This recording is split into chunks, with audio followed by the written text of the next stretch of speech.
왜? 나를 버렸어요? 혜진의 목소리가 어둠 속에서 떨렸다. 28년 동안 가슴에 맺혀있던 질문이었다. 현율의 얼굴이 일그러졌다. 버린 게 아니에요. 그럼 뭐예요? 아이가 죽었다고 거짓말하고 혼자 사라진 게 저도 무서웠어요. 그 상황에서 무서웠다고요? 혜진의 목소리가 높아졌다. 참고 있던 분노가 터져나오고 있었다. 어머님이 그러시더라고요. 그 아이는 절대 인정할 수 없다고. 현율이 떨리는 목소리로 말했다. 그래서 포기한 거예요? 저와의 약속도 사랑도 포기가 아니었어요. 현율이 고개를 저었다. 그럼 뭐였어요? 선택이었어요. 혜진 씨와 함께 있으면서 그 아이를 잃을 것인가 아니면 현율이 혜진 앞으로 다가왔다. 난 너 말고 우리 아이를 살릴 수밖에 없었어. 그게 내가 할 수 있는 마지막 사랑이었어. 두 사람의 눈에서 동시에 눈물이 흘러내렸다. 이야기를 시작하기 전에 구독과 좋아요를 부탁드립니다. 구독과 좋아요는 영상 제작에 많은 도움과 힘이 됩니다. 안녕하세요. 저는 윤혜진입니다. 부산에서 태어나 서울로 올라와 26년째 제과업계에서 살아가고 있어요. 지금은 강북에 있는 대형 제과 기업의 CEO로 일하고 있습니다. 사람들은 제게 성공한 여성이라고 말하죠. 그런데 아무래도 성공이라는 단어가 저에게는 참 무겁게 다가와요. 매일 아침 7시에 일어나서 밤 10시까지 회사에 있다 보면 정작 제 인생이 어디로 가고 있는지 모를 때가 많거든요. 오늘도 그런 하루였습니다. 새벽부터 이어진 회의에 신제품 기획 검토까지. 그래서 퇴근길에 차 안에서 잠깐 눈을 붙였는데 갑자기 빗방울이 창문을 두드리더군요. 사장님, 비가 많이 와요. 운전기사 박 씨가 백미러로 저를 바라보며 말했습니다. 창밖을 보니 정말 장대비가 쏟아지고 있었어요. 아무래도 오늘은 집까지 가는 게 힘들 것 같더라고요. 잠깐 어디 들러서 비를 피하죠. 어디로 가실까요? 그런데 막상 어디로 가야 할지 떠오르지 않았어요. 늘 같은 길, 같은 장소만 오가다 보니 이런 상황이 낯설었거든요. 그러니까 그냥 직감적으로 말했습니다. 저 골목으로 들어가 보세요. 차가 좁은 골목길로 접어들었어요. 북촌 한옥마을 근처였는데 평소에는 지나치기만 했던 곳이었죠. 그런데 빗속에서 보니 묘하게 정겨운 풍경이 펼쳐졌습니다. 한옥 처마에서 떨어지는 빗물 소리가 도심의 소음과는 전혀 다르게 들렸어요. 여기서 잠깐 멈춰주세요. 작은 간판이 눈에 띄었거든요. 전통항과 공방 구름나무. 소박한 글씨체로 적힌 간판이 빗속에서도 따뜻하게 느껴졌어요. 그래서 우산을 펼치고 차에서 내렸습니다. 공방 문을 열고 들어서는 순간 계피와 꿀향이 코끝을 스쳤어요. 오랫동안 잊고 있던 어린 시절의 기억이 문득 되살아났죠. 부산 할머니 댁에서 맡았던 그 향과 비슷했거든요. 어서 오세요. 환한 목소리가 들려왔습니다. 20대 후반쯤 되어 보이는 청년이 카운터 뒤에서 미소를 지으며 인사했어요. 단정하게 묶은 머리에 깔끔한 한복 저고리를 입고 있었는데 요즘 젊은이들에게서는 보기 드문 순박한 인상이었어요. 비가 많이 오네요. 따뜻한 차라도 한잔하고 가세요. 고맙습니다. 저는 공방 안을 둘러봤어요. 유리 진열장 안에는 색색의 한과들이 정성스럽게 놓여 있었고 벽면에는 전통 제과 도구들이 가지런히 걸려 있었죠. 그런데 아무래도 이런 곳이 요즘 시대에 살아남기가 쉽지 않을 텐데 이 청년이 혼자서 운영하고 있는 것 같았어요. 사장님이세요? 아, 아니에요. 저는 직원이고요. 사장님은 제 아버지거든요. 지금 잠시 외출 중이세요. 청년이 대답하며 찻잔을 내려놓았습니다. 구수한 옥수수 차였어요. 그러니까 자연스럽게 이야기를 나누게 되었죠. 이 일을 오래 하셨어요? 어릴 때부터요. 아버지 손을 도우면서 자랐거든요. 그래서 다른 일은 잘 모르겠어요. 청년의 눈빛이 참 맑았어요. 요즘 젊은이들에게서는 찾기 힘든 그런 진정성이 느껴졌죠. 그런데 이상하게도 어디선가 본 듯한 기분이 들었어요. 저는 무의식적으로 목에 걸고 있던 목걸이를 만졌습니다. 작은 자개 펜던트가 달린 가느다란 금목걸이였어요. 28년 전부터 목에서 한 번도 벗어본 적이 없는 물건이었죠. 그런데 그 순간이었어요. 청년의 눈빛이 갑자기 변했습니다. 제 목걸이를 보고 있었거든요. 저 목걸이, 저희 아버지가 가지고 있는 거랑 똑같아요. 세상이 순간 멈춘 것 같았습니다.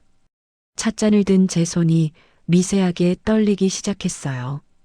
그런데 청년은 그런 제 변화를 전혀 눈치채지 못하고 계속 말했습니다. 정말 신기하네요. 아버지가 항상 소중하게 간직하고 계시는 목걸이인데 어릴 때부터 궁금했거든요. 어디서 구하셨어요? 저는 대답할 수 없었어요. 그럴 수밖에 없었죠. 왜냐하면 그 목걸이는 세상에 단 2개만 존재하는 특수 제작품이었거든요. 28년 전 26살의 저와 28살의 그 남자가 함께 만든 것이었어요.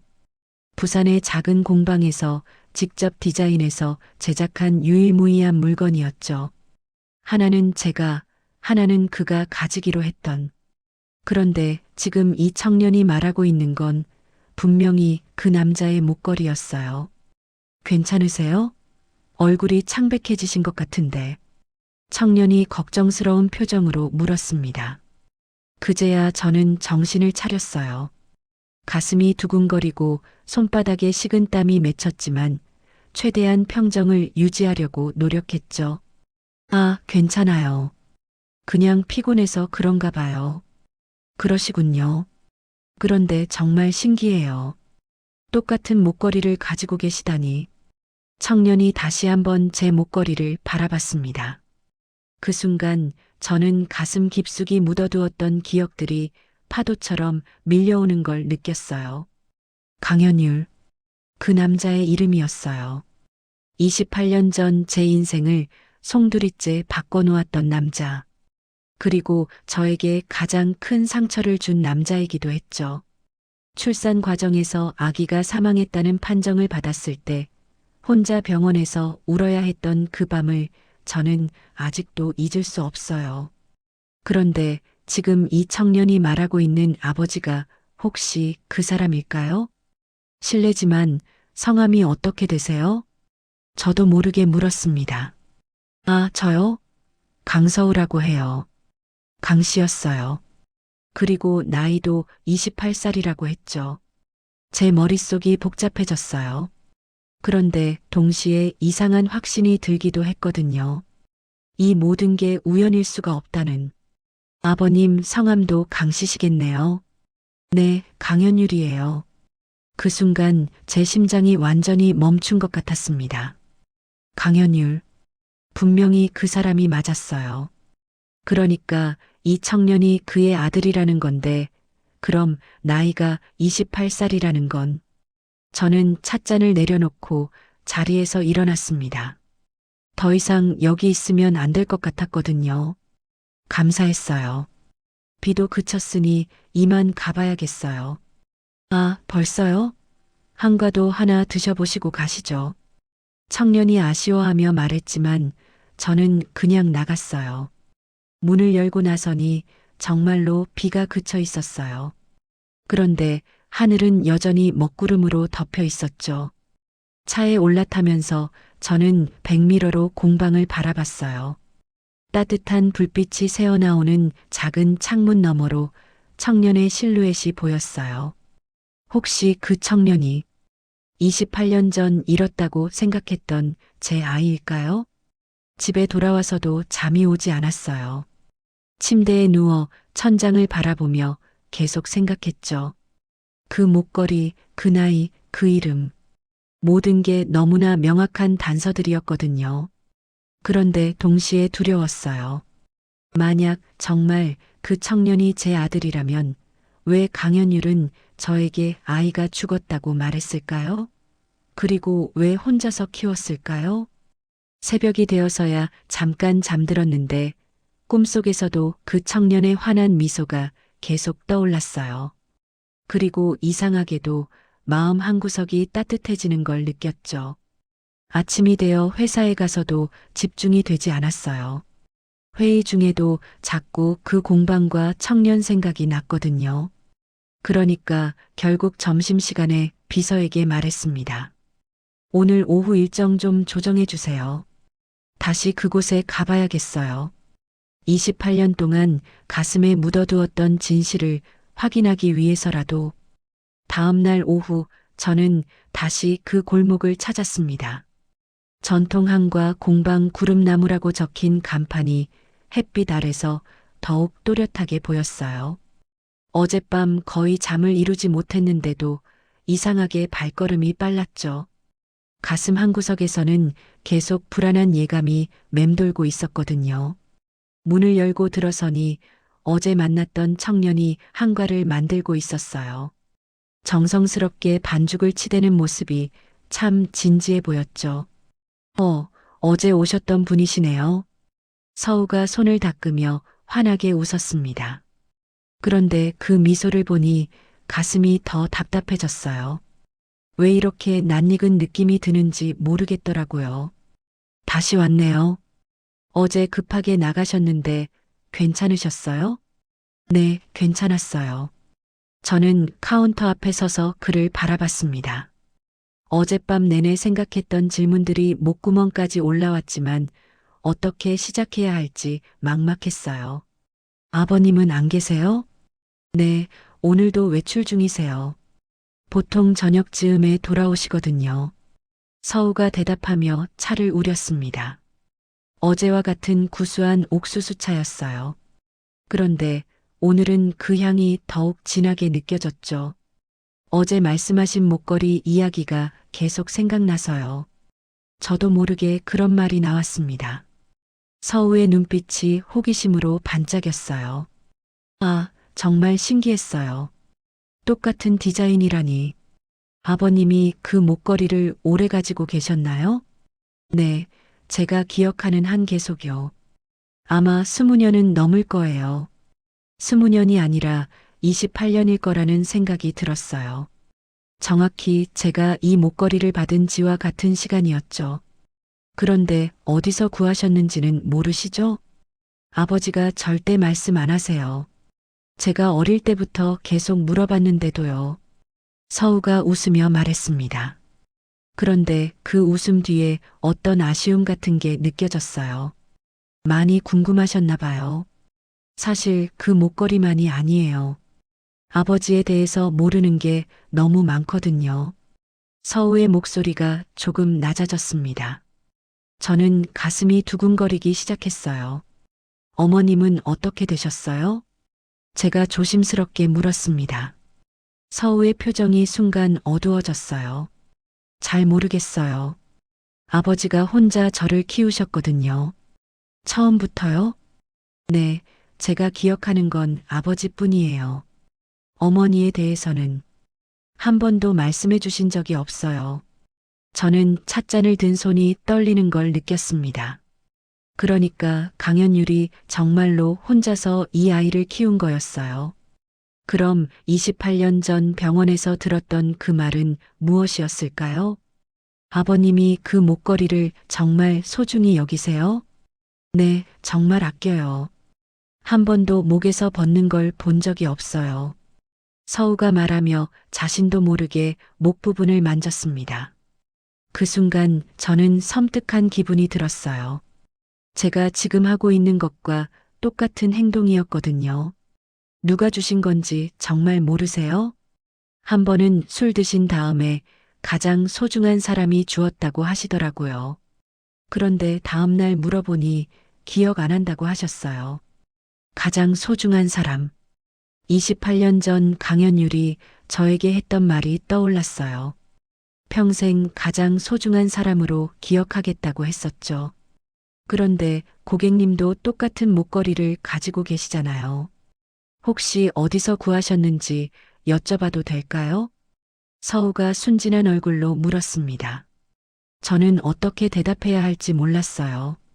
설마 28년 전 당신 아버지와 사랑했고 이 목걸이는 그때 만든 거라고 말할 수는 없었거든요. 옛날에 누군가에게 받은 거예요. 아, 그러시군요. 정말 신기한 우연이네요. 우연이 아닐지도 모른다는 생각이 들었어요. 아니, 확신에 가까웠죠.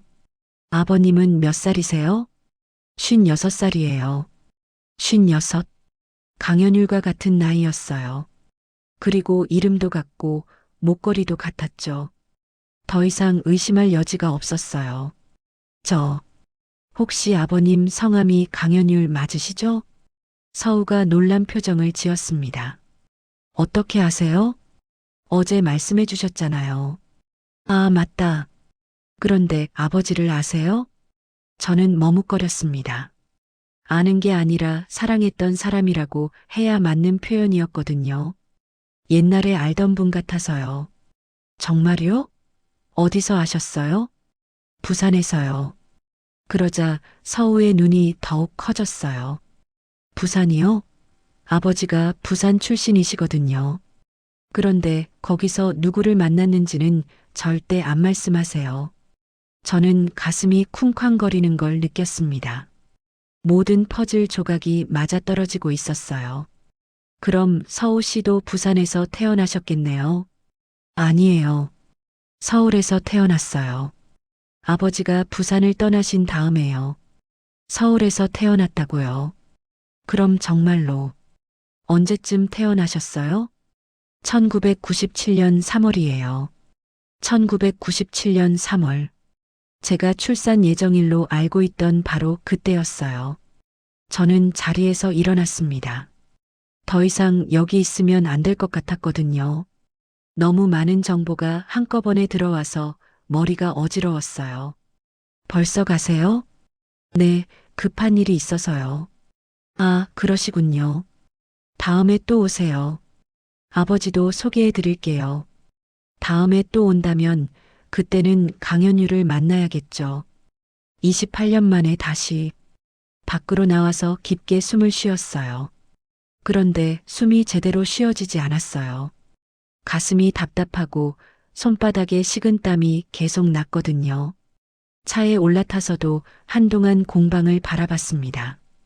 창문 너머로 서우가 다시안과 만드는 일에 집중하는 모습이 보였어요. 그런데 그 모습이 어린 시절 제가 상상했던 아들의 모습과 너무나 닮아 있었죠. 만약 정말로 서우가 제 아들이라면 강현율은 왜 저에게 거짓말을 했을까요? 아이가 죽었다고 말했을 때 제 마음이 어땠는지 그도 알고 있었을 텐데요. 그리고 왜 혼자서 키웠을까요? 저에게는 아무 말도 없이요. 집으로 돌아가는 길에 저는 계속 생각했어요. 28년 전 그날 밤을 떠올려 봤죠. 병원에서 아이가 위험하다는 말을 들었을 때 강현율은 제 손을 꽉 잡고 있었어요. 그리고 괜찮을 거야. 우리 아기는 강할 거야 라고 말했었죠. 그런데 다음 날 아침 의사는 아기가 숨을 거두었다고 했어요. 강현율도 충격을 받은 것 같았고 저는 그의 품에서 울었죠. 하지만 지금 생각해보니 이상한 점들이 있었어요. 아기의 모습을 보여주지 않았고 장례도 강현율이 혼자 치렀다고 했거든요. 그때는 너무 슬퍼서 아무것도 생각할 수 없었지만요. 만약 그때 아기가 정말로 살아있었다면 강현율이 혼자 데리고 간 거였을까요? 그럼 저는 28년 동안 죽은 줄로만 알고 있던 아이와 어제 만난 거였을까요? 집에 도착해서도 잠이 오지 않았어요. 28년 전 강현율과 함께 찍은 사진을 꺼내봤죠. 그의 얼굴과 서우의 얼굴을 비교해 봤는데 눈매가 참 비슷했어요. 그리고 서우의 손 모양도 떠올랐어요. 차를 우릴 때 보았던 그 긴 손가락들. 강연율과 똑같았죠. 이제 확신이 들었어요. 서우는 분명히 제 아들이에요. 그리고 강연율은 28년 동안 저에게 거짓말을 해온 거였죠. 하지만 왜 그랬을까요? 무엇 때문에 그런 선택을 했을까요? 새벽까지 이런 생각들이 머릿속을 맴돌았어요. 그리고 한 가지 결심을 했죠. 내일은 강연율을 만나봐야겠다고요. 다음 날 아침 저는 회의실에 앉아 있었지만 한마디도 귀에 들어오지 않았어요. 사장님, 신제품 마케팅 방향에 대해서는 어떻게 생각하세요? 마케팅 부장의 목소리가 들려왔지만 저는 그저 고개를 끄덕일 뿐이었어요. 머릿속에는 온통 서우의 얼굴과 그의 말들만 맴돌고 있었거든요. 1997년 3월. 강연율, 부산, 목걸이, 모든 게 너무나 명확하게 연결되고 있었어요. 그런데 동시에 믿을 수 없기도 했죠. 28년 동안 죽은 줄로만 알고 있던 아이가 살아있다는 게 가능한 일일까요? 사장님? 비서 김 과장이 조심스럽게 불렀습니다. 그제야 정신을 차렸어요. 회의실에 있던 사람들이 모두 저를 바라보고 있었거든요. 죄송해요. 좀 피곤해서요. 오늘 일정 조정하시겠어요? 아니에요. 회의는 부장님들끼리 마무리하세요. 저는 급한 일이 있어서 먼저 나가겠어요.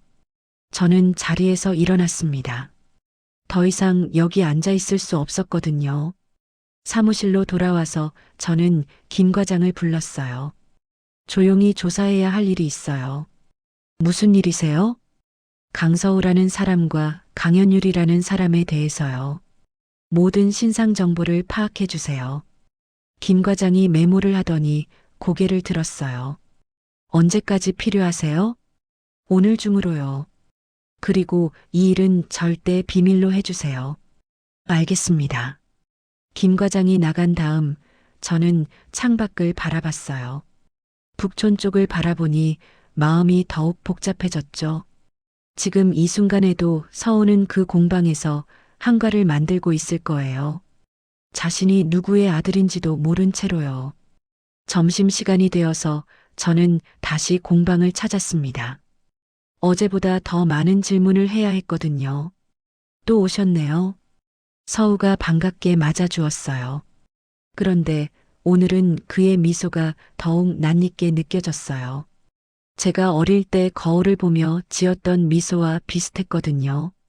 오늘은 아버님 만날 수 있을까요? 아, 죄송해요. 오늘도 외출하셨어요. 요즘 일이 많으셔서요. 무슨 일을 하세요? 항과 납품 관련 일이요. 몇 군데 전통찻집에 납품하고 있거든요. 저는 고개를 끄덕였어요. 그런데 왜 자꾸 피하는 것 같은 느낌이 들까요? 서우 씨는 정확히 언제 태어나셨어요? 1997년 3월 15일이요. 왜요? 3월 15일. 바로 제가 출산한 날이었어요. 제 심장이 쿵쾅거리기 시작했죠. 혹시 어느 병원에서 태어나셨는지 아세요? 서대문구에 있는 명심병원이라고 들었어요. 지금은 없어진 곳이래요. 명심병원.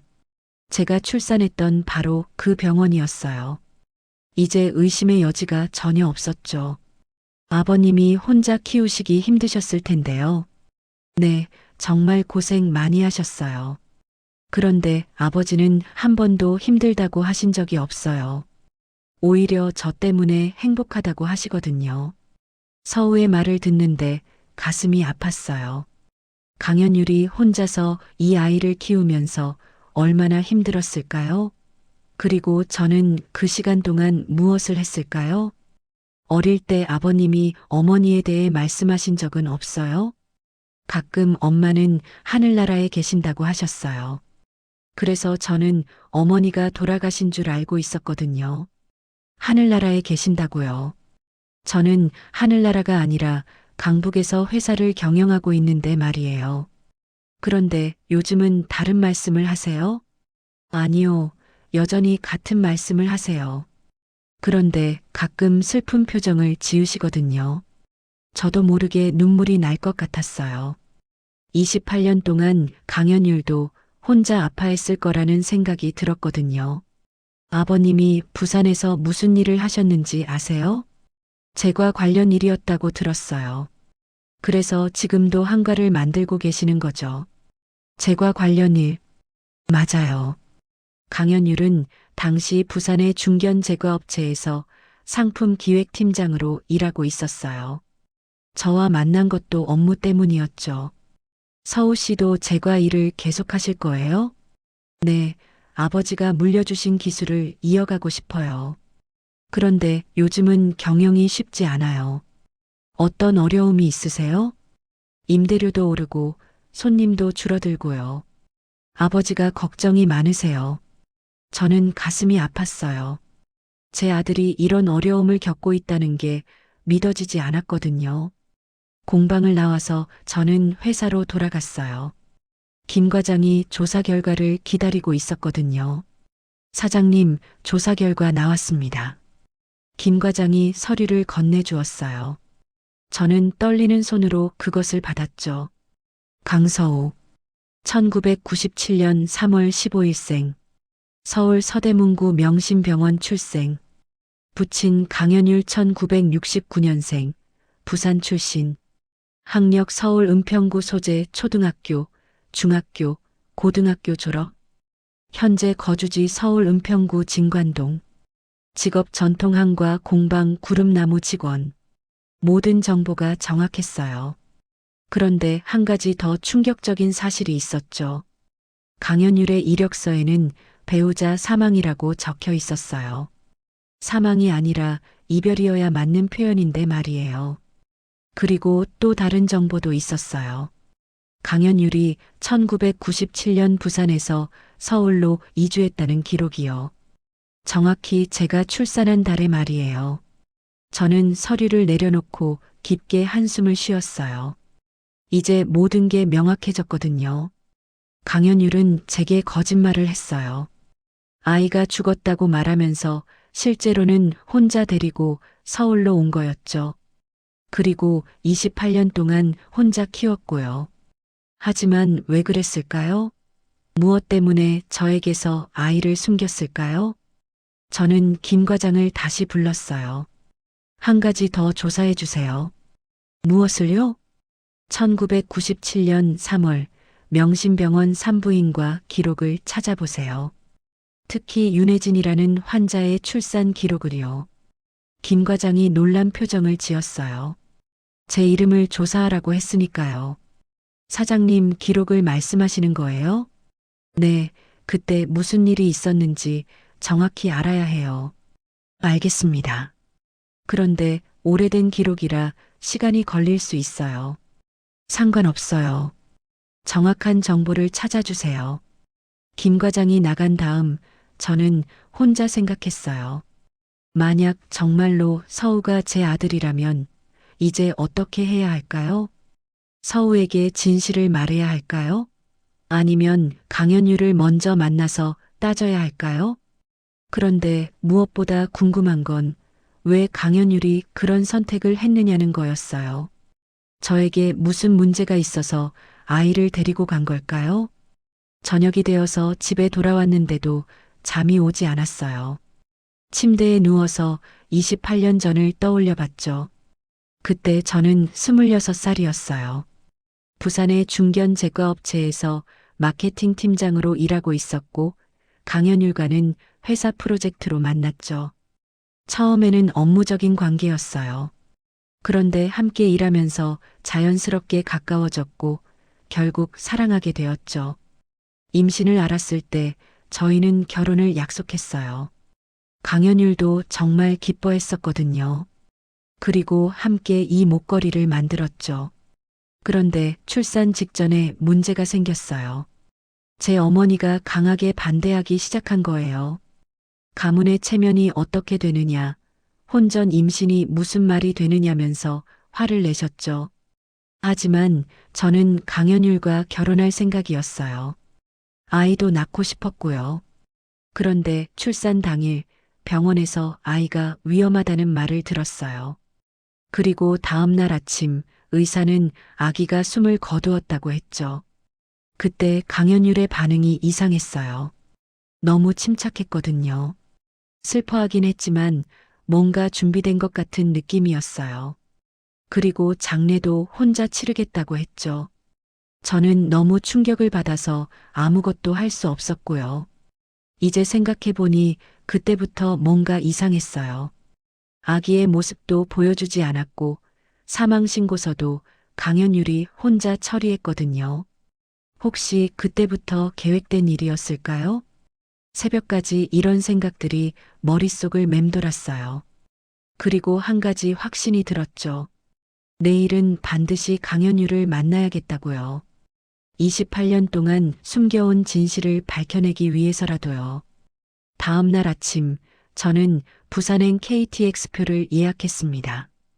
강연율을 만나기 전에 먼저 확인해야 할 게 있었어요. 28년 전 그날, 정말 무슨 일이 있었는지 말이에요. 부산역에 도착해서 택시를 탔어요. 오랜만에 보는 고향 풍경이 낯설게 느껴졌죠. 그러나 마음은 편하지 않았어요. 곧 마주하게 될 진실이 두려웠거든요. 어머니가 사시는 집은 해운대에 있었어요. 전통 제과업계에서 꽤 유명한 분이셨죠. 지금도 80에 가까운 나이에 후배들을 가르치며 지내고 계셨어요. 문을 열고 들어서니 익숙한 계피 향이 났습니다. 어머니는 거실에서 차를 드시고 계셨어요. 혜진아, 갑자기 웬일이니? 어머니, 말씀드릴 일이 있어서 왔어요. 어머니의 표정이 순간 굳어졌어요. 제 목소리에서 심상치 않은 기운을 느끼셨나 봐요. 무슨 일인데? 저는 어머니 앞에 앉으며 천천히 입을 열었어요. 강연율에 대해서요. 어머니의 찻잔이 살짝 흔들렸습니다. 28년이 지났는데도 그 이름을 들으니 동요하시는 것 같았어요. 그 사람이 왜 갑자기, 어머니, 제가 낳은 아이가 정말 죽었나요? 어머니가 완전히 굳어버렸어요. 찻잔을 든 손이 미세하게 떨리더니 천천히 탁자에 내려놓으셨죠. 무슨 소리니? 서울에서 28살 된 청년을 만났어요. 강연율의 아들이라고 하더군요. 어머니의 얼굴이 창백해졌어요. 그리고 한동안 말을 하지 못하시더니 깊게 한숨을 쉬셨죠. 어떻게 알았니? 그 말을 듣는 순간 저는 가슴이 무너지는 걸 느꼈어요. 결국 제 예감이 맞았던 거예요. 그럼 정말 살아있는 거예요? 제 아이가? 혜진아. 어머니, 대답해 주세요. 제가 낳은 아이가 지금 서울에서 살고 있는 거 맞나요? 어머니는 고개를 숙이셨어요. 그리고 떨리는 목소리로 말씀하시기 시작했죠. 미안하다, 혜진아. 왜 그러셨어요? 왜 제게 거짓말을 하셨어요? 어쩔 수 없었다. 그 상황에서는 어머니의 목소리가 점점 작아졌어요. 저는 가슴이 터질 것 같았죠. 무슨 상황이요? 제가 아이를 낳는 게 뭐가 잘못된 거였어요? 결혼도 하기 전에 아이를 가지다니. 우리 가문의 체면이 어떻게 되겠니? 체면이요? 체면이 그렇게 중요했어요? 저는 일어서서 어머니를 내려다봤어요. 가슴 속에서 28년 동안 쌓여있던 분노가 치밀어 오르고 있었거든요. 그래서 제 아이를 어떻게 하신 거예요? 어머니가 고개를 들어 저를 바라봤어요. 그 눈에는 죄책감과 고집이 동시에 담겨 있었죠. 강연율과 이야기했다. 그 아이를 데리고 사라지라고 했지. 데리고 사라지라고요? 너는 앞으로 결혼해서 제대로 된 가정을 꾸려야 한다고 했다. 그 아이는 없던 일로 해야 한다고. 저는 믿을 수 없었어요. 어머니가 그런 말씀을 하셨다니. 그럼 강연율은 뭐라고 했어요? 처음에는 거절했지. 하지만 내가 조건을 걸었다. 무슨 조건이요? 어머니가 잠시 망설이시더니 입을 열었어요. 만약 그 아이와 함께 있겠다면 너를 완전히 포기하라고 했다. 그리고 다시는 연락하지 말라고. 그래서요? 며칠을 고민하더니 결국 아이를 데리고 사라졌다. 저는 그 자리에 주저앉고 말았어요. 다리에 힘이 풀린 것 같았거든요. 그럼 강연율은 저를 포기하면서까지 아이를 지킨 거였어요? 그렇다. 왜 제게는 아이가 죽었다고 거짓말을 하셨어요? 어머니가 다시 고개를 숙이셨어요. 너를 위해서였다. 그 아이를 잊고 새 출발을 해야 한다고 생각했거든. 제 아이를 잊으라고요? 제가 어떤 마음으로 그 시간을 보냈는지 아세요? 저는 울음이 터져 나왔어요. 28년 동안 참아왔던 슬픔과 분노가 한꺼번에 쏟아졌거든요. 혜진아, 그때는 어쩔 수 없었다. 우리 집안이 어떤 집안인지 너도 알잖니. 집안이요? 집안 때문에 제 아이를 빼앗은 거예요? 어머니가 일어서서 제게 다가왔어요. 하지만 저는 물러섰죠. 그 아이는 절대 우리 가문의 피가 될 수 없었다. 혼전 임신으로 태어난 아이를 어떻게 인정할 수 있겠니? 그래서 없애려고 하신 거예요? 어머니의 얼굴이 더욱 굳어졌어요. 맞다. 처음에는 그럴 생각이었다. 저는 완전히 무너졌어요. 어머니가 제 아이를 없애려고 했다니. 다행히 강연율이 그 아이를 데리고 갔지. 그렇지 않았다면 뭐요? 정말 죽였을 거라는 말씀이에요? 어머니는 대답하지 않으셨어요. 하지만 그 침묵이 모든 걸 말해주고 있었죠. 저는 소파에 주저앉아서 울었어요. 28년 동안 강연율을 원망했는데 사실은 그가 제 아이를 구한 거였어요. 저와의 사랑을 포기하면서까지 말이에요. 혜진아, 그래도 너는 지금 성공했지 않니? 큰 회사의 CEO가 되어서. 성공이요? 이게 성공이에요? 저는 어머니를 올려다봤어요. 제 아이도 모르고 아이 아버지도 원망하면서 살아온 게 성공이라고 말씀하시는 거예요? 하지만 그 아이와 함께 있었다면 지금의 너는 없었을 거다. 그럼 어때서요? 제 아이와 함께 있는 게 더 소중한 거 아니에요? 어머니가 고개를 저으셨어요. 너는 아직도 모르는구나. 세상이 얼마나 냉정한지. 어머니가 더 냉정하신 것 같은데요. 저는 일어서서 가방을 들었어요. 더 이상 여기 있고 싶지 않았거든요. 어디 가니? 서울로 돌아가요. 혜진아, 이미 지나간 일이다. 이제 와서 뭘 어쩌겠니? 저는 문 앞에서 돌아봤어요. 이제 와서라고요? 제 아이가 살아있는데 이제 와서라고 하시는 거예요? 그 아이는 이미 강연율의 아이로 자랐다. 갑자기 나타나서 뭐라고 하겠니? 어머니의 말이 가슴에 박혔어요. 하지만 포기할 수는 없었어요. 어떻게든 해볼 거예요. 혜진아, 어머니, 이번이 마지막이에요. 다시는 이런 선택을 하지 마세요. 저는 문을 열고 나갔어요. 어머니가 뭔가 말씀하시는 소리가 들렸지만 돌아보지 않았어요. 택시에 올라타면서 저는 눈물을 닦았어요. 28년 동안 잘못 알고 있던 진실을 알게 된 지금 무엇을 해야 할지 막막했거든요. 강연율은 저를 배신한 게 아니었어요. 오히려 제 아이를 구해준 거였죠. 그리고 혼자서 28년 동안 키워왔고요. KTX 안에서 창밖을 바라보니 마음이 복잡했어요. 서우는 지금 아무것도 모르고 있을 거예요.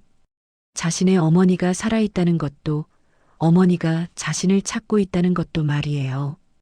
그리고 강연율도 저를 만나는 걸 피하고 있는 것 같았어요. 아마 어떤 마음으로 만나야 할지 모르겠다는 거겠죠. 하지만 저는 결심했어요. 이제라도 제 아이를 만나야겠다고요. 그리고 강연율에게도 감사하다는 말을 해야겠다고요.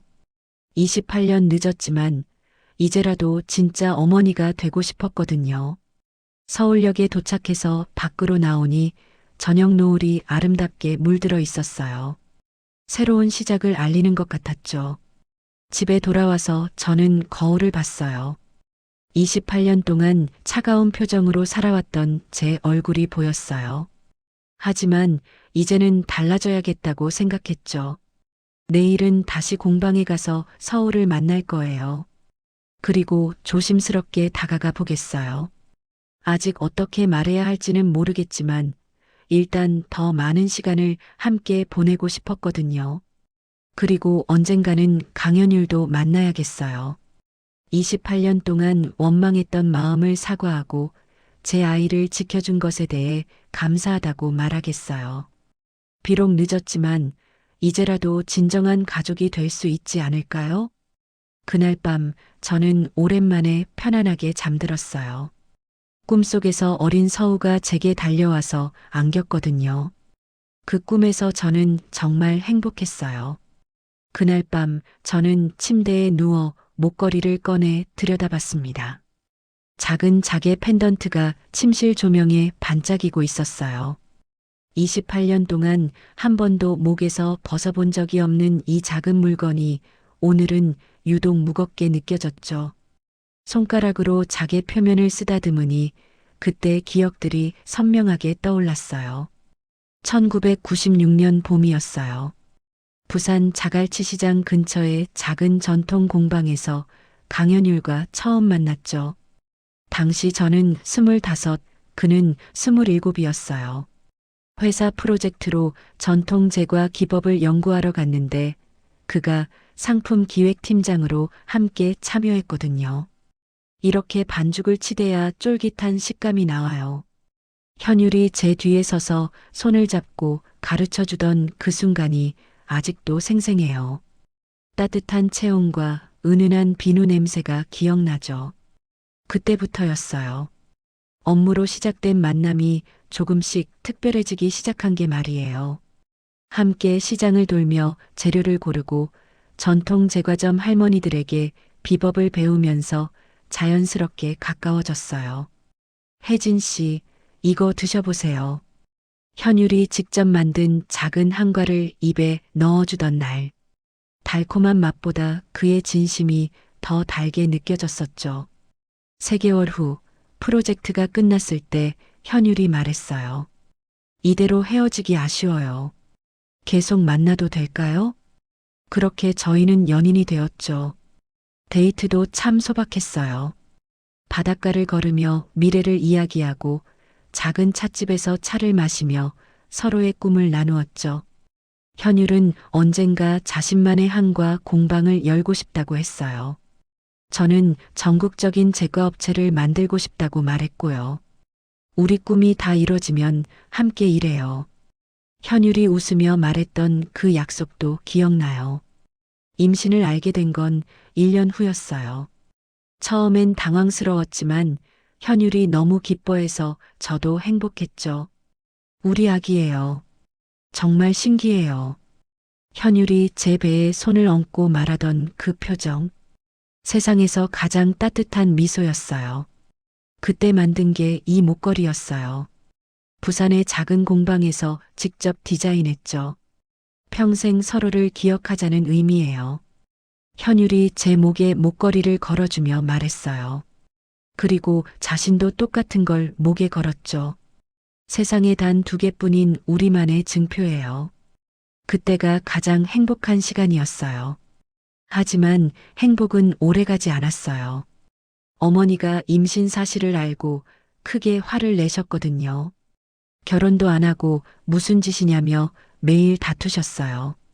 현율과의 만남도 금지하셨고요. 그래도 저는 포기하지 않았어요. 아이를 낳고 현율과 결혼할 생각이었거든요. 출산 예정일이 다가올 때까지 현율은 제 곁에 있어줬어요. 어머니의 반대에도 불구하고 말이에요. 괜찮아요. 우리가 행복하게 살면 돼요. 현율이 항상 저를 다독여줬어요. 하지만 출산 당일 모든 게 달라졌어요. 1997년 3월 15일 새벽. 명신병원 분만실에서 아이가 태어났어요. 하지만 바로 문제가 생겼죠. 아기가 위험합니다. 응급처치가 필요해요. 의사의 말에 현율과 저는 공황 상태가 되었어요.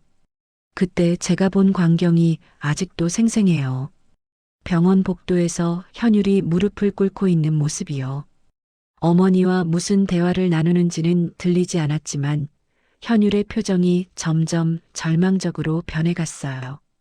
제발, 아이만큼은. 현율이 고개를 숙이고 중얼거리는 소리만 들렸어요. 그 다음날 아침 의사는 아기가 숨을 거두었다고 했어요. 현율도 충격을 받은 것 같았지만 어딘가 이상했어요. 너무 침착했거든요. 장례는 제가 치를게요. 혜진 씨는 몸조리나 하세요. 그때 현율의 목소리에는 결심 같은 게 담겨 있었어요. 이제 와서 생각해 보니 그때 이미 모든 게 정해진 거였어요. 현율이 아이를 데리고 떠날 것도, 저에게는 아이가 죽었다고 말할 것도 말이에요. 저는 목걸이를 꽉 쥐고 눈을 감았어요. 28년 동안 현율을 원망했는데 사실은 그가 제 아이를 구한 거였어요. 저와의 사랑까지 포기하면서 말이에요. 그리고 지금도 그 아이는 현율의 곁에서 건강하게 자라고 있었고요. 가슴 한쪽이 아팠지만 동시에 고마웠어요. 현율이 그런 선택을 해줘서 말이에요. 이제 저도 뭔가 해야 할 때인 것 같았어요. 28년 늦었지만 진정한 어머니가 되기 위해서라도요. 다음 날 저녁 저는 은평구 진관동으로 향했습니다. 조사 자료에 적힌 주소를 따라 좁은 골목길을 걸었어요. 오래된 주택들 사이로 이어진 길이 어둠 속에서 미로 같았죠. 가슴이 두근거렸어요. 곧 강현유를 만나게 될 거라는 생각에 말이에요. 28년 만에 재회였거든요. 전통항과 공방 구름나무라고 적힌 작은 간판이 보였어요. 북촌의 그 공방과는 다른 곳이었죠. 아마 이곳이 실제 작업장이고 북촌은 판매점인 것 같았어요. 건물은 낡은 2층짜리 한옥을 개조한 것 같았어요. 1층에서는 희미한 불빛이 새어나오고 있었고 달콤한 꿀과 견과류 냄새가 골목에 퍼져 있었죠.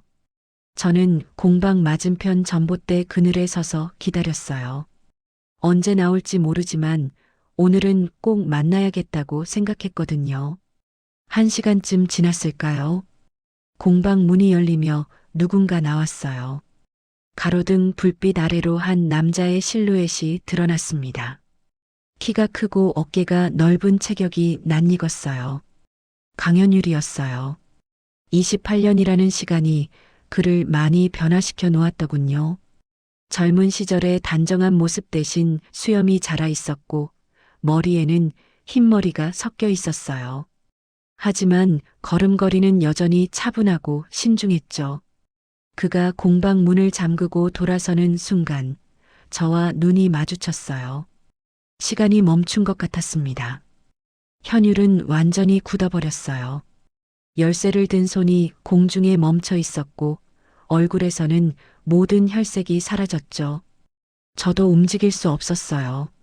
목구멍이 막힌 것 같아서 숨쉬기조차 힘들었거든요. 몇 분인지 몇 초인지 모를 침묵이 흘렀어요. 결국 현율이 먼저 입을 열었습니다. 혜진 씨? 그의 목소리는 떨리고 있었어요. 확신이 없다는 듯이 제 이름을 조심스럽게 불렀죠. 저는 전봇대에서 한 걸음 나왔어요. 오랜만이에요, 현율 씨. 어떻게 여기를? 현율이 황급히 주변을 둘러봤어요. 혹시 서우가 함께 있는 건 아닌지 확인하는 것 같았죠. 혼자 왔어요. 제가 말하자 현율은 조금 안도하는 표정을 지었어요. 하지만 여전히 경계하고 있었죠. 뭐? 무슨 일로 오셨어요? 당신을 만나러 왔어요. 저를요? 현율이 믿을 수 없다는 표정으로 물었어요. 그리고 천천히 제게 다가왔죠. 가로등 불빛 아래서 보니 현율의 얼굴이 더 선명하게 보였어요. 세월의 흔적이 역력했지만 여전히 온화한 눈빛은 그대로였어요. 어떻게 아셨어요? 제가 여기 있다는 걸. 서울을 만났거든요. 현율의 얼굴이 순간 창백해졌어요. 서울을. 만나셨다고요? 우연히 북촌 공방에서요. 현율이 벽에 등을 기댔어요. 마치 무너질 것 같다는 듯이 말이에요. 그럼 알고 계시는 거군요. 네, 다 알고 있어요. 저는 현유를 똑바로 바라봤어요. 28년 동안 하고 싶었던 말들이 목구멍까지 올라왔지만 어디서부터 시작해야 할지 막막했어요. 서우는 건강하게 잘 자랐나 봐요. 네, 다행히. 현율의 목소리가 작아졌어요. 그리고 고개를 숙였죠. 좋은 아이로 자랐어요. 착하고 성실하게. 당신이 잘 키웠나 보군요. 제 말에 현율이 고개를 들었어요. 그 눈에는 미안함과 그리움이 동시에 담겨 있었죠. 혜진 씨, 저는 왜 그랬어요? 저도 모르게 그런 말이 나왔어요. 28년 동안 가슴에 맺혀 있던 질문이었거든요. 왜 나를 버렸어요? 현율의 얼굴이 일그러졌어요. 그리고 한동안 아무 말도 하지 못했죠. 버린 게 아니에요. 그럼 뭐예요? 아이가 죽었다고 거짓말하고 혼자 사라진 게 버린 게 아니라면? 제 목소리가 점점 높아졌어요. 참고 있던 감정들이 터져 나오고 있었거든요. 저도 당신이 무서웠어요. 그 상황에서 어떤 선택을 해야 할지. 무서웠다고요? 어머님이, 혜진 씨 어머님이 그러시더라고요. 그 아이는 절대 인정할 수 없다고 현율이 떨리는 목소리로 말했어요. 그래서 포기한 거예요? 저와의 약속도 사랑도 모든 걸 포기한 거예요? 포기가 아니었어요. 현율이 고개를 저었어요. 그럼 뭐였어요? 선택이었어요. 혜진 씨와 함께 있으면서 그 아이를 잃을 것인가, 아니면 혜진 씨를 포기하고 그 아이를 살릴 것인가. 그래서 저를 선택하지 않은 거군요. 아니에요. 현율이 제 앞으로 다가왔어요. 난 너 말고 우리 아이를 살릴 수밖에 없었어. 그게 내가 할 수 있는 마지막 사랑이었어. 그 말을 듣는 순간 저는 가슴이 무너지는 걸 느꼈어요. 마지막 사랑이요? 어머님이 그러시더라고요.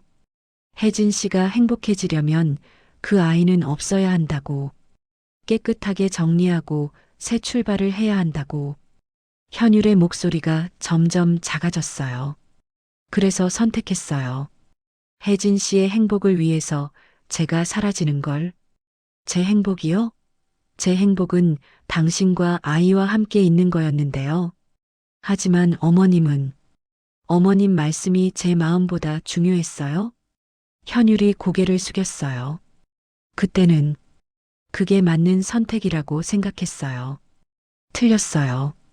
제가 단호하게 말했어요. 완전히 틀렸어요.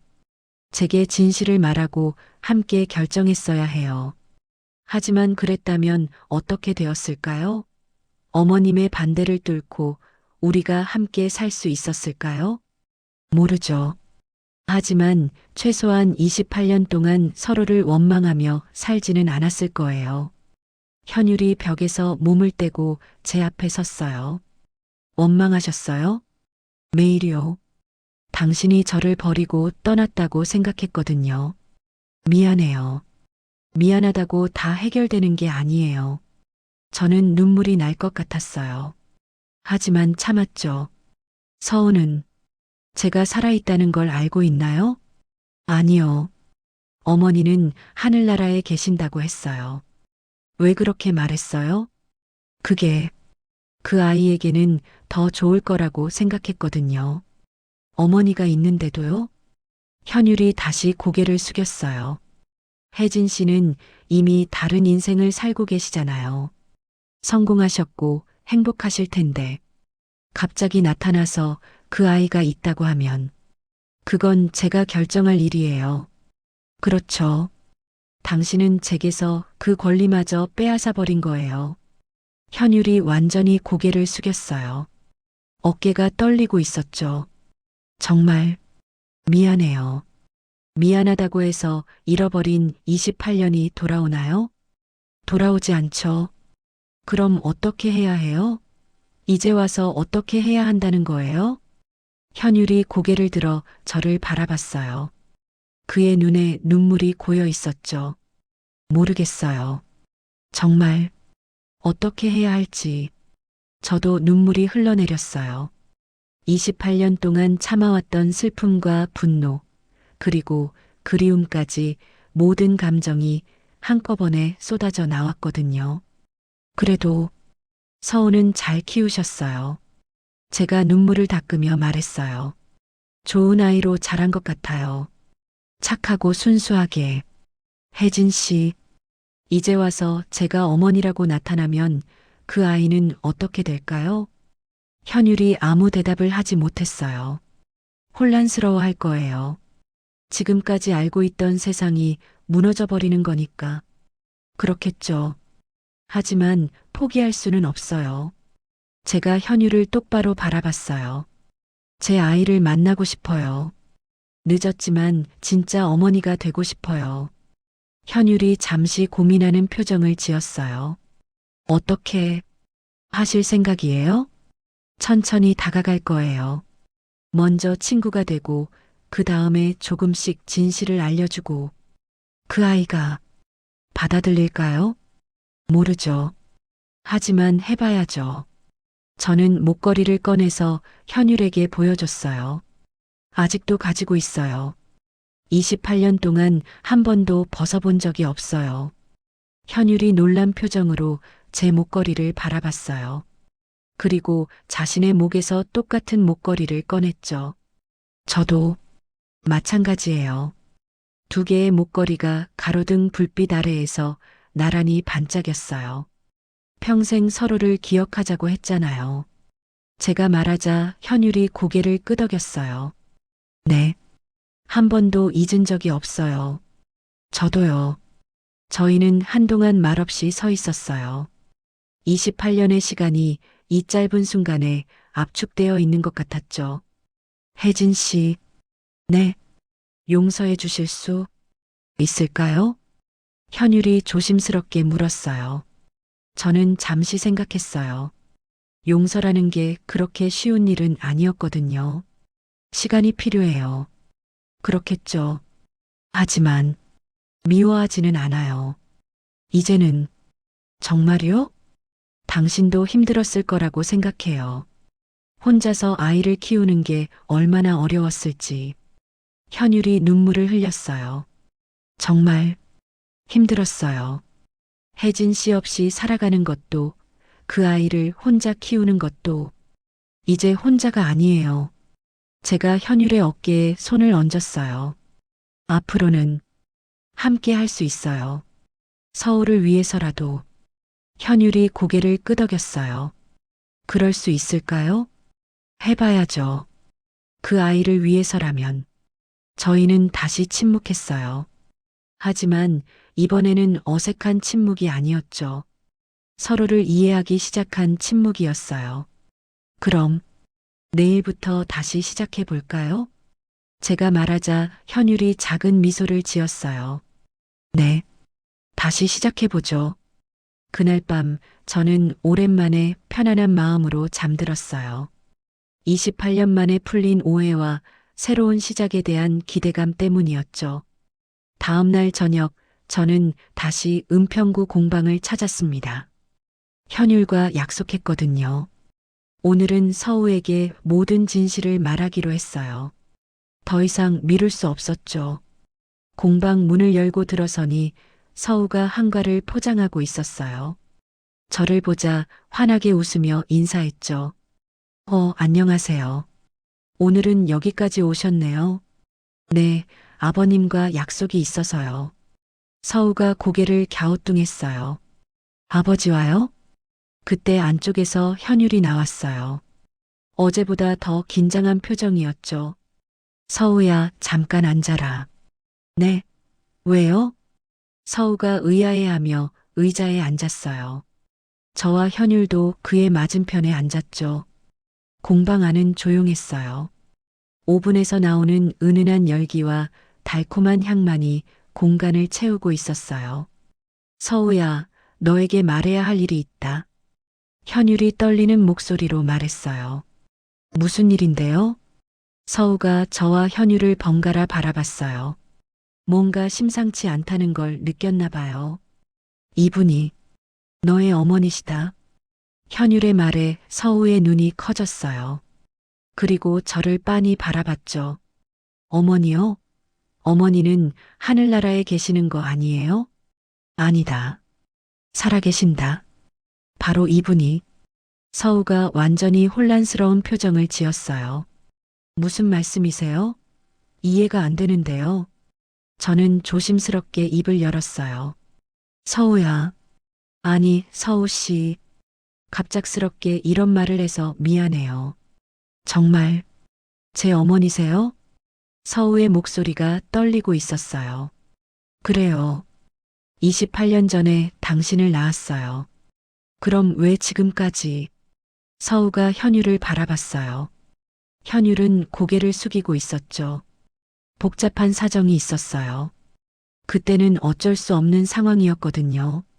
제가 설명했어요. 서우는 여전히 믿을 수 없다는 표정이었죠.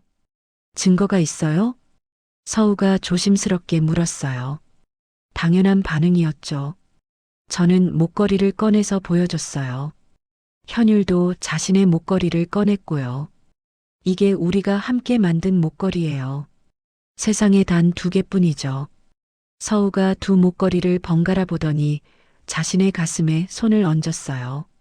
아버지가 가지고 계신 목걸이랑 정말 똑같네요. 그리고 당신 생년월일도 확인해 봤어요. 1997년 3월 15일 맞죠? 네, 맞아요. 서우의 얼굴이 점점 창백해졌어요. 그럼 정말 제 어머니세요? 그래요. 제가 고개를 끄덕이자 서우가 갑자기 눈물을 흘리기 시작했어요. 왜 지금까지 모르고 살았어요? 미안해요. 정말 미안해요. 저도 눈물이 났어요. 28년 동안 만나지 못했던 제 아들이 제 앞에서 울고 있었거든요. 아버지, 왜 거짓말하셨어요? 서우가 현율에게 물었어요. 현율은 여전히 고개를 숙이고 있었죠. 그때 상황이 너를 지키기 위해서는 어쩔 수 없었다. 무슨 상황이었는데요? 현율이 어머니와의 일을 간략하게 설명했어요. 서우는 점점 더 충격을 받는 것 같았죠. 그럼 외할머니가 절 없애려고 했다는 거예요? 그래서 아버지가 너를 데리고 서울로 온 거야. 제가 말했어요. 아버지가 너를 구해준 거예요. 저와의 사랑도 포기하면서 말이에요.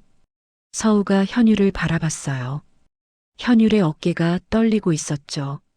아버지. 서우가 현율에게 다가가서 안았어요. 현율도 아들을 꽉 안았죠. 고생 많이 하셨어요. 혼자서 저를 키우시느라. 괜찮다. 너 때문에 행복했어. 아버지와 아들이 울고 있는 모습을 보니 제 마음도 아팠어요. 28년 동안 제가 없었던 시간들이 생각났거든요. 서우가 저를 바라봤어요. 어머니, 라고 불러도 될까요? 그 말을 듣는 순간 제 가슴이 터질 것 같았어요. 물론이죠. 당연히. 저는 서우에게 다가가서 안았어요. 처음 안아보는 제 아들이었지만 이상하게 낯설지 않았어요. 미안해요. 정말 미안해요. 지금까지 곁에 있어주지 못해서.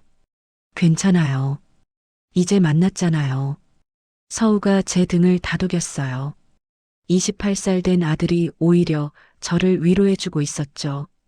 세 사람이 서로 안고 있는데 공방 안이 따뜻해지는 것 같았어요. 28년 만에 드디어 가족이 된 기분이었죠. 한참 후에 저희는 자리에 앉아서 이야기를 나눴어요. 서우는 여러 가지 궁금한 걸 물어봤어요. 어머니는 무슨 일을 하세요? 제과 업체 CEO예요. 정말요? 저희와 비슷한 일이네요. 서우가 신기해했어요. 그러게요. 우연의 일치인지, 우연이 아닐지도 몰라요. 피는 물보다 진하다고 하잖아요. 현율이 웃으며 말했어요. 오랜만에 보는 그의 편안한 미소였죠. 앞으로 어떻게 하실 거예요? 서우가 물었어요. 천천히 가족이 되어가면 되는 거 아닐까요? 제가 대답했어요. 28년 늦었지만 이제라도 진짜 가족이 될 수 있을 거예요. 좋아요. 저도 정말 어머니를 만나고 싶었거든요. 서우가 환하게 웃었어요. 그날 밤 저는 부산에 있는 어머니께 전화를 드렸어요. 어머니, 저예요. 혜진아, 무슨 일이니? 서우를 만났어요. 제 아들을. 전화기 너머로 어머니의 한숨이 들렸어요. 그래. 결국 알았구나. 어머니, 이제 그만하세요. 뭘 그만하라는 거니? 과거에 매여 있는 거요. 이제는 서로 용서하고 새로 시작해야죠. 어머니가 한동안 말씀하지 않으셨어요. 어머니도 서울을 만나보세요. 정말 좋은 아이로 자랐어요.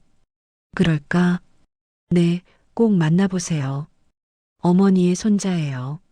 며칠 후 어머니가 서울로 올라오셨어요. 공방에서 서울을 처음 만나시는 순간 어머니의 표정이 완전히 달라졌어요. 이 아이가 우리 손자구나. 어머니가 서울을 보며 눈물을 흘리셨어요. 안녕하세요, 외할머니. 서우가 정중하게 인사했어요. 어머니는 서우를 꽉 안으셨죠. 미안하다, 얘야. 할머니가 정말 미안하다. 괜찮아요. 이제 만났으니까요. 서우의 따뜻한 마음에 어머니도 감동받으신 것 같았어요. 혜진아, 미안했다.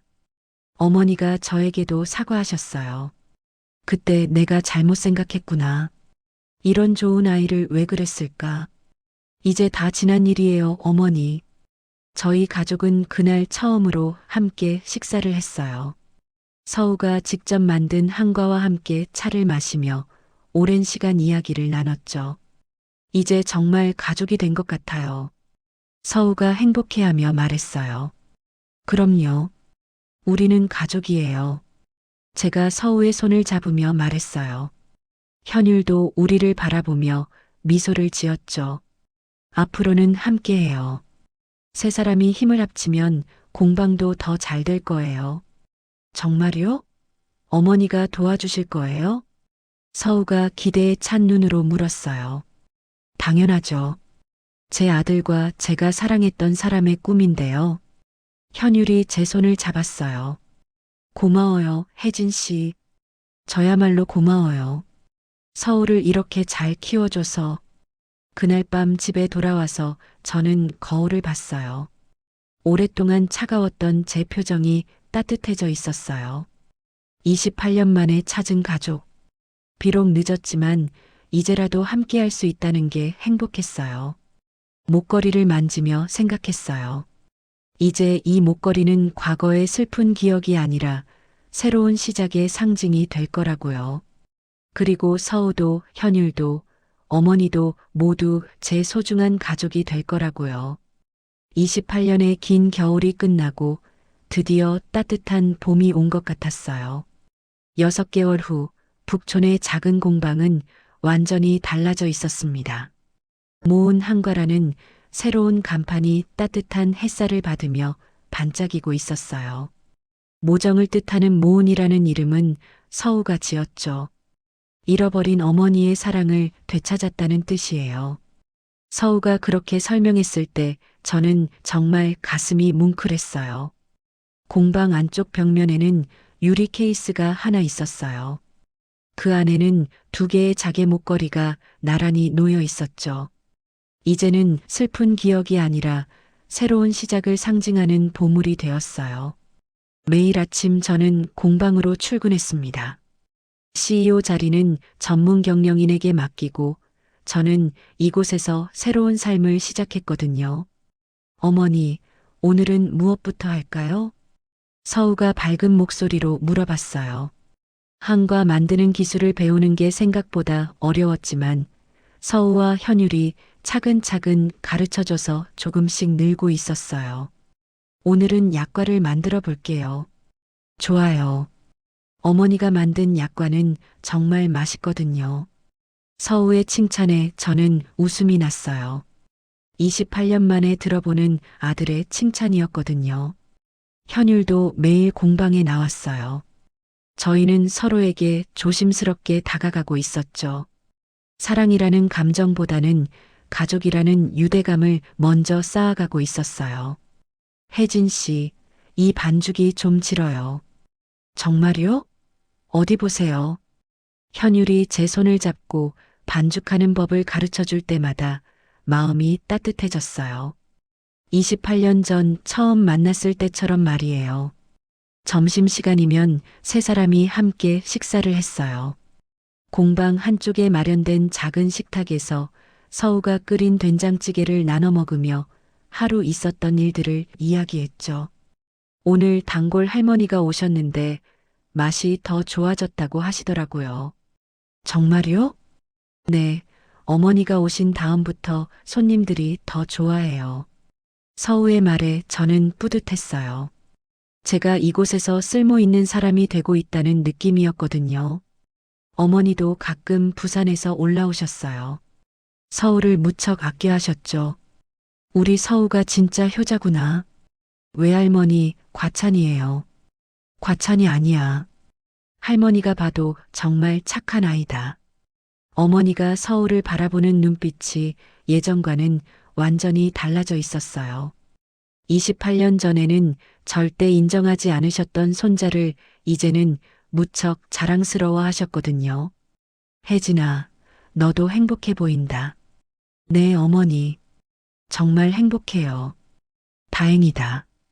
그동안 미안했다. 어머니와도 조금씩 화해하고 있었어요.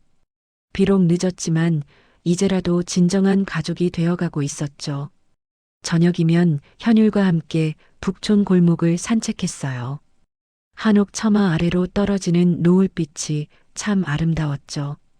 이렇게 함께 걸을 줄은 몰랐어요. 저도요. 꿈만 같아요. 현율 씨, 고마워요. 왜요? 서울을 이렇게 잘 키워줘서요. 그리고 포기하지 않아줘서요. 현율이 제 손을 잡았어요. 저야말로 고마워요. 다시 돌아와줘서요. 저희는 천천히 걸으며 지나간 시간들을 이야기했어요. 아픈 기억들도 있었지만 이제는 슬프지 않았어요. 모든 것이 지금 이 순간을 위한 과정이었다고 생각되었거든요. 공방 일도 점점 잘 되었어요.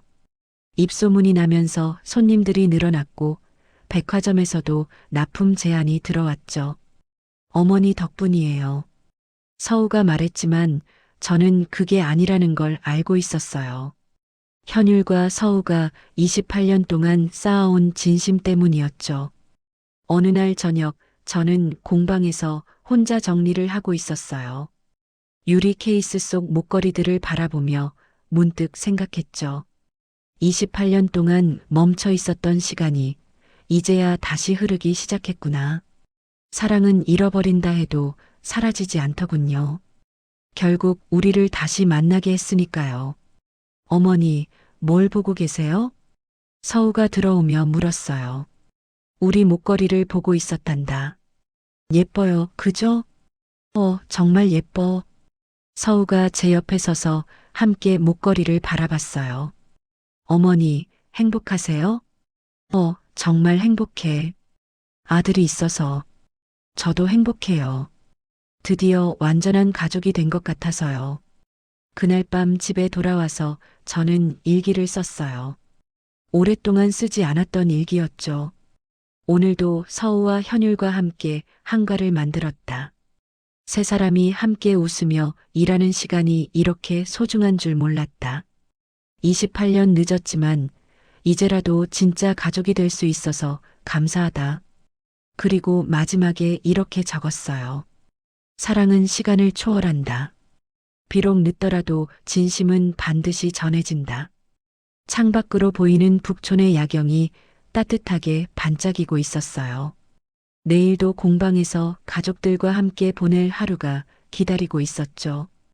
28년의 긴 겨울이 끝나고 드디어 봄이 왔습니다. 그럼 오늘 이야기는 여기까지입니다. 영상을 시청해주신 모든 분들 고맙습니다. 저는 AI 나레이션 사연 읽는 펭귄이었습니다. 구독과 좋아요 부탁드립니다. 감사합니다.